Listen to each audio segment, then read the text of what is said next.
Comment réaliser des maçonneries en blocs et briques à joints épais? En plus de la caisse à outils traditionnelle, il nous faut une bétonnière, une pelle, une tronçonneuse à disque, un fer à joint, un laser et une massette.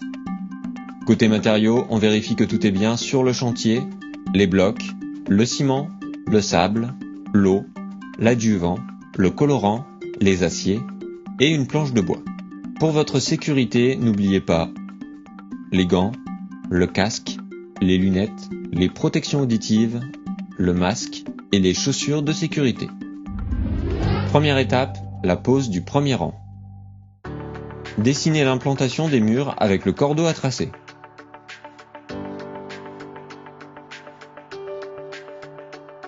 Préparez le mortier. N'oubliez pas d'y ajouter un adjuvant hydrofuge pour éviter les remontées d'humidité par capillarité. Nous vous conseillons d'utiliser un colorant pour vous assurer que l'adjuvant hydrofuge n'a pas été oublié. Votre mortier est prêt. Il doit être de consistance ferme comme un mortier de chape. Avant la pose, humidifiez le support. Posez le mortier à la truelle sur le premier angle. Commencez par poser le bloc d'angle face pleine sur le dessus en vous aidant de la massette. Vérifiez le niveau et l'aplomb.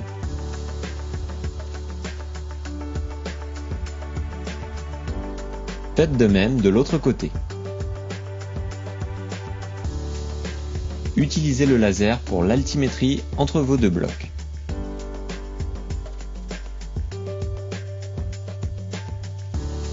Une fois l'altimétrie réglée, vérifiez l'aplomb et le niveau de votre deuxième bloc. Recontrôlez l'altimétrie au besoin. Après la pose de vos deux blocs d'angle, tendez votre cordeau sur la face extérieure du mur. Étalez votre mortier à la pelle entre les deux blocs, puis égalisez à la truelle. Vous n'avez plus qu'à poser les blocs les uns contre les autres en prenant soin d'aligner les blocs au trait au sol et au cordeau grâce à la massette. Veillez à bien laisser un espace de 2 à 3 mm entre l'arête du bloc et le cordeau. Au besoin, effectuez une coupe sur un bloc entier pour finir votre rang. Raclez ensuite proprement le mortier en surplus que vous mettrez dans les alvéoles. Les joints verticaux ou les poches à mortier devront être remplis si les conditions le nécessitent. À présent, vous pouvez enlever le cordeau.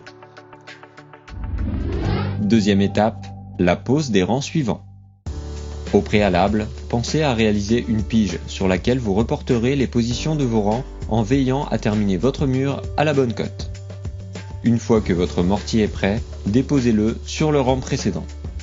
À l'aide de votre taloche et de votre truelle, répartissez de manière régulière le mortier de chaque côté du bloc. Mettez en place votre bloc d'angle en le réglant bien correctement sur le mortier.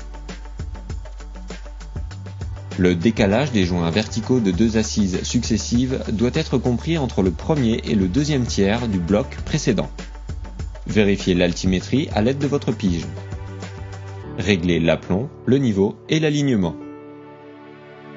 Faites de même sur l'angle opposé. Posez votre mortier, posez votre bloc, réglez-le. Tendez votre cordeau entre les deux blocs sur le côté extérieur du mur. À présent, posez votre mortier sur le rang avec la même technique afin d'obtenir un joint régulier et sans rupture. Dès que le lit de mortier est prêt, posez vos blocs en les alignant au rang précédent et au cordeau. Réglez leur position avec la massette. Raclez le surplus avec la truelle.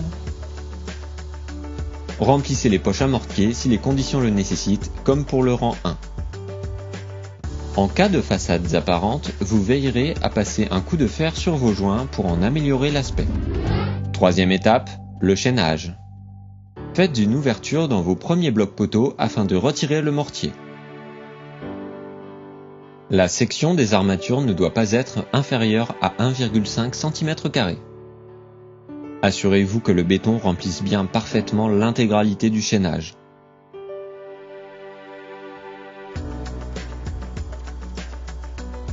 Que ce soit pour les chaînages verticaux ou horizontaux, veillez à bien respecter un enrobage minimal des armatures de 10 mm. Pour les chaînages verticaux, il vous est recommandé de couler tous les 1,50 m. Et voilà, à présent, c'est à vous de jouer.